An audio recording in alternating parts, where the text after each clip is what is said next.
수요 성경 공부에 오신 성도님들을 환영합니다. 여승희 전도사입니다.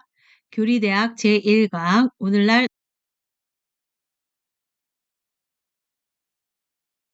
일상에서 교리로 몇 년 전 유치원생이었던 아들 녀석이 내게 질문을 했다. 아빠, 그때 내 친구 누구누구는 교회에 안 다니는데 그러면 누구누구는 천국에 못 가요? 지옥에 가요? 왜 지옥에 가요? 순진한 아이의 눈을 보면서 천국과 지옥, 구원자 예수님에 대해서 가장 쉽게 설명할 방법이 무엇일까 잠시 고민이 되었다. 어린 아이에게 설명을 해주는 일이었지만 교리를 몰랐다면 생각보다 어려웠을 것이다. 교리는 기독교의 진리, 즉 우리가 믿는 신앙의 내용이다. 기독교 교리는 우리에게 성경과 삶을 바르게 이해할 수 있도록 안내하는 내비게이션이요, 안경이다.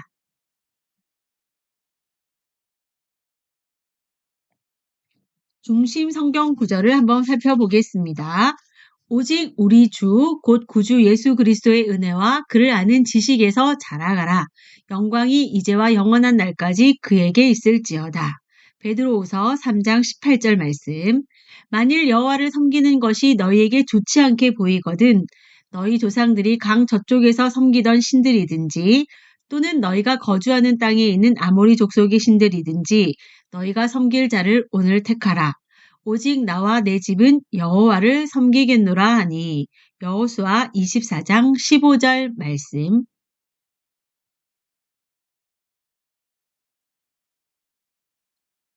핵심 목표를 살펴보겠습니다. 1. 모든 진리의 근원 되신 하나님을 인정한다. 2. 주권자 되신 하나님을 겸손한 마음과 지성으로 배워가기를 소망한다. 오늘의 배울 내용입니다. 교리에 대한 오해, 교리란 무엇인가? 왜 교리를 배워야 하는가? 교리의 필요성, 신앙생활에 있어서 교리의 위치, 어떠한 자세와 방법으로 공부해야 하는가? 성경의 중요 8대 교리를 살펴보도록 하겠습니다.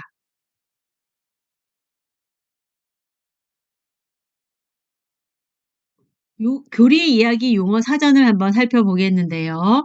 젖먹이 그리스도인의 용어 사전에서 교리란 예수님만 믿으면 되지, 교회 가서 설교 들으면 되지, 머리 복잡하게 뭘 그렇게 생각할까?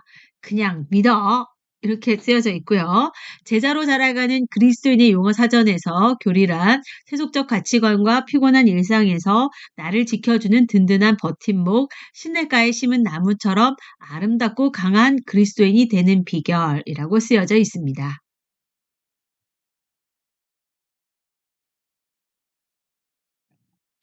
교리에 대한 오해를 살펴보겠습니다. 교리는 아무런 유익을 주지 않는 것 같아요. 라고 대표내는 무용지물론이 있고요. 교리는 너무 딱딱하고 지루하고 이해하기 어려워요. 하면서 기피하는 기피론이 있습니다. 교리를 너무 잘 알고 있는 사람을 아는데요. 그 사람의 삶은 엉망이에요. 이런 실종론이 있고요. 교리를 통해 너무 지적이고 이성적이고 그런 것들만 추구하는 거 아닌가요? 하는 불균형론이 있습니다. 이러한 교리에 대한 오해를 불식하면서 교리의 정의를 살펴보겠습니다. 교리란 성경에 나타나 있는 여러 가르침들을 어떤 주제에 따라 요약하고 일목요연하게 체계적으로 정리하여 우리가 무엇을 믿어야 하는지를 분명히 알도록 가르치는 것이다. 디모데전서 1장 3절 말씀. 내가 마게도냐로 갈 때에 너를 권하여 에베소에 머물라 한 것은 어떤 사람들을 명하여 다른 교훈을 가르치지 말며. 여기에서 나오는 교훈, 독트린, 가르침, 교리 모두 다 같은 용어입니다. 그래서 교리가 성경에서 나오는 용어임을 알 수 있습니다. 교리를 왜 배워야 하는가? 교리의 필요성. 성경적 증거들을 살펴보겠습니다. 모든 그리스도인들은 하나님을 아는 일에 부름을 받았기 때문입니다. 베드로후서 3장 18절 오직 우리 주 곧 구주 예수 그리스도의 은혜와 그를 아는 지식에서 자라가라. 영광이 이제와 영원한 날까지 그에게 있을지어다. 교리를 통하여 성경을 바르게 깨달아 해석하고 볼 수 있는 눈이 열린다. 요한복음 5장 39절 말씀.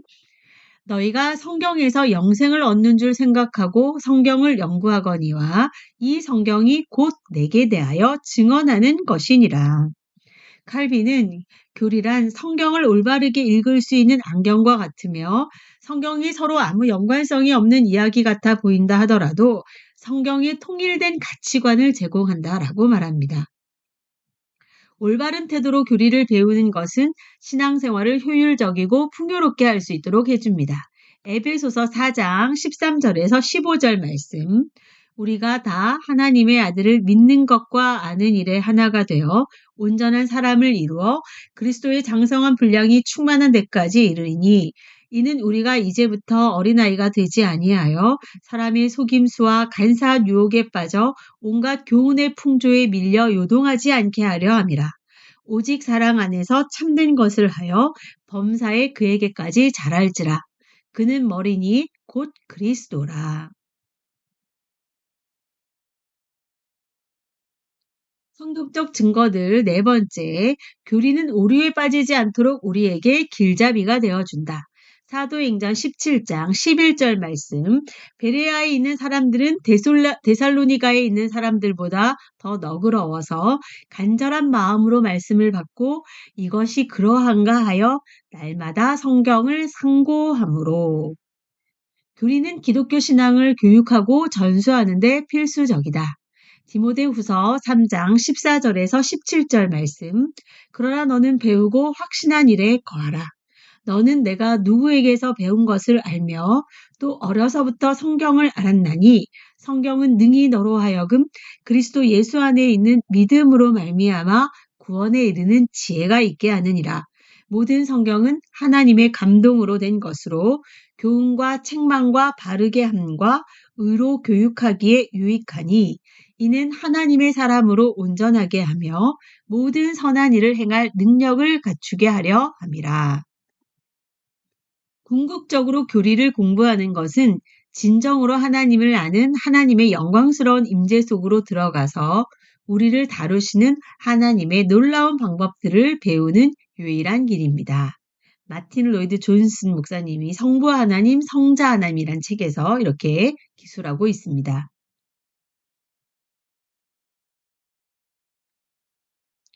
교리를 왜 배워야 하는가? 성경적 증거들 결론입니다. 교리를 공부하는 궁극적인 목적은 하나님을 더 깊이 알아가고 영광을 돌리는 데 있다. 결국 교리를 공부하고 연구하는 것은 하나님을 예배하는 자리로 나아가 하나님의 임재를 경험하는 것이다.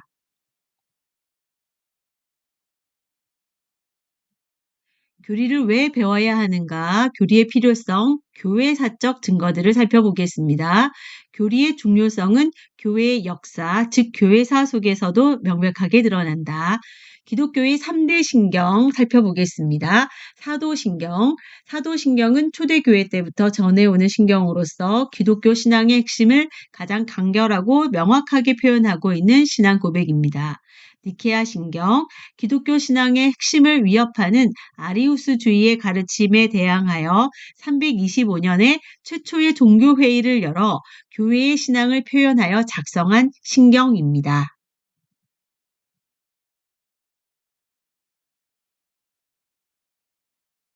교회사적 증거들 세 번째 고대 신경 살펴보겠습니다. 아나타시우스 신경, 교부 아타나시우스가 한 분 하나님 안에 세 위격, 성부, 성자, 성령 하나님이 삼위일체로 계시다는 것과 한 분 그리스도 안에 두 본성, 신성과 인성이 있다는 것에 대한 교회의 변함없는 신앙을 표현하여 작성한 신경입니다.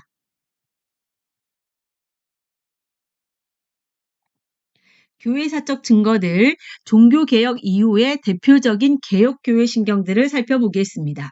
하이델베르크 신앙고백서, 16세기 종교개혁이 진행되면서 1563년 작성된 칼빈주의 신앙고백서입니다. 오늘날 하나님의 백성을 위한 풍부하고 실제적인 진리를 담고 있습니다. 웨스터민스터 신앙고백서, 1646년 100명이 넘는 청교도 목사들에 의해 작성되었고 장로교회와 개혁교회의 신앙을 담고 있습니다.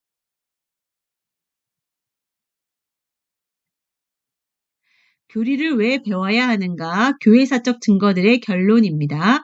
그리스도의 교회는 초대 교회부터 이단의 공격과 세속의 가치에 대항하여 중요한 교리들을 발견하고 확증했으며 이를 신조 또는 신경으로 이름하여 믿음의 후대에게 귀한 진리를 계승하여 주었다.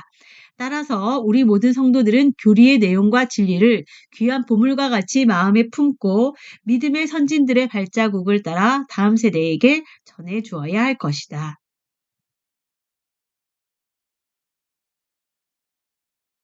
신앙생활에 있어서 교리의 위치, 성경은 신앙, 무엇을 믿어야 할지와 행동, 어떤 행동을 해야 할지를 알려주는 삶의 유일한 법칙이며 최종 권위입니다. 3. 그리스도인의 삶 속에서 신앙에 관련된 문제는 근본적으로 교리적인 문제들로부터 발생합니다. 교리는 성경 해석의 중요한 열쇠이며 우리의 삶의 체험을 검증하고 해석하는 데 중요한 역할을 합니다. 바퀴를 비유로 들었는데요. 가장 중요한 축이 성경이죠. 그 축이 돌아가면서 삶이 돌아갑니다. 근데 그 축과 바퀴를 연결하는 것이 바로 바퀴의 살에 해당하는 교리라는 것을 비유로 보여주고 있습니다.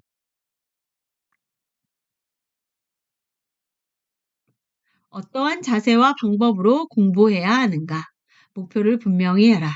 교리를 공부하는 것은 지식을 쌓는다거나 자랑하기 위해서가 아니라 자신의 영적 갈망을 해소하고 교리를 통해 하나님께 더 가까이 가기를 간절히 바라는 열망으로 가득 차고 그로 인해 하나님의 주권자 되심을 인정하고 경배와 찬양, 영광을 돌리는 데 있다는 것을 명심하라. 성령님께서 눈과 귀와 마음을 열어주시도록 기도하라. 시편 119편 18절 내 눈을 열어서 주의 율법에서 놀라운 것을 보게 하소서. 우리 주 예수 그리스도의 하나님 영광의 아버지께서 지혜와 계시의 영을 너희에게 주사 하나님을 알게 하시고 겸손한 자세와 지성을 사용하여 신경과 신앙 고백 교리 문답서를 연구하라. 베드로전서 5장 5절 젊은 자들아 이와 같이 장로들에게 순종하고 다 서로 겸손으로 허리를 동이라. 하나님은 교만한 자를 대적하시되 겸손한 자들에게는 은혜를 주시느니라. 교리를 반드시 삶에 적용하라. 시편 119편 33절에서 35절 여호와여 주의 율례들의 도를 내게 가르치소서. 내가 끝까지 지키리이다. 나로 하여금 깨닫게 하여 주소서. 내가 주의 법을 준행하며 전심으로 지키리이다. 나로 하여금 주의 계명들의 길로 행하게 하소서. 내가 이를 즐거워함이니이다.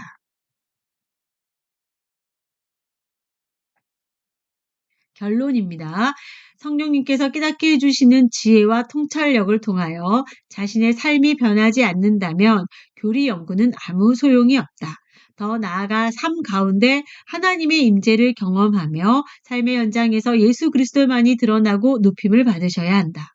교리를 삶에 적용하고자 성령님의 전적인 도우심 아래 훈련을 계속한다면 신앙 고백이 삶으로 체화되어 마침내 예수님을 닮아가는 온전한 제자가 될 것이다. 어떠한 자세와 방법으로 공부해야 하는가 신학적 전통에 관하여 살펴보겠습니다. 자유주의, 19세기, 20세기 초엽 개신교에서 유행하던 신학적 경향으로 상황에 따라 전통적 교리를 포기하며 세상의 도덕적 가치와 견해를 수용하는 인본주의적 특징을 가집니다. 이 복음주의, 보수주의, 신학적 자유주의에 맞선 입장으로 영적인 부흥을 존중하고 갈구하는 교파를 초월한 운동이며 성경을 하나님의 말씀으로 믿고 구원론을 강조하며 선교에 힘쓰는 특징이 있다.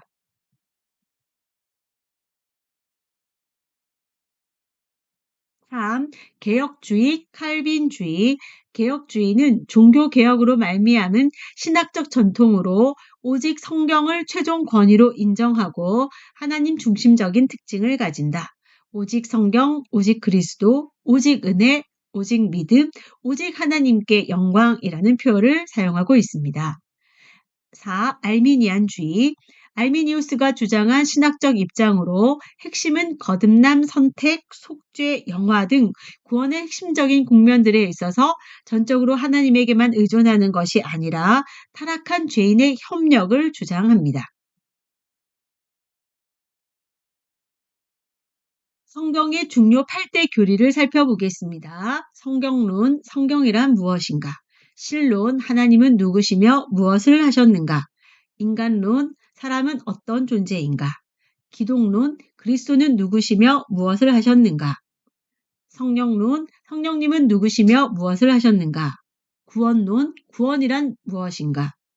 교회론, 교회란 무엇인가? 종말론, 사람들과 역사의 마지막은 어떻게 되는가?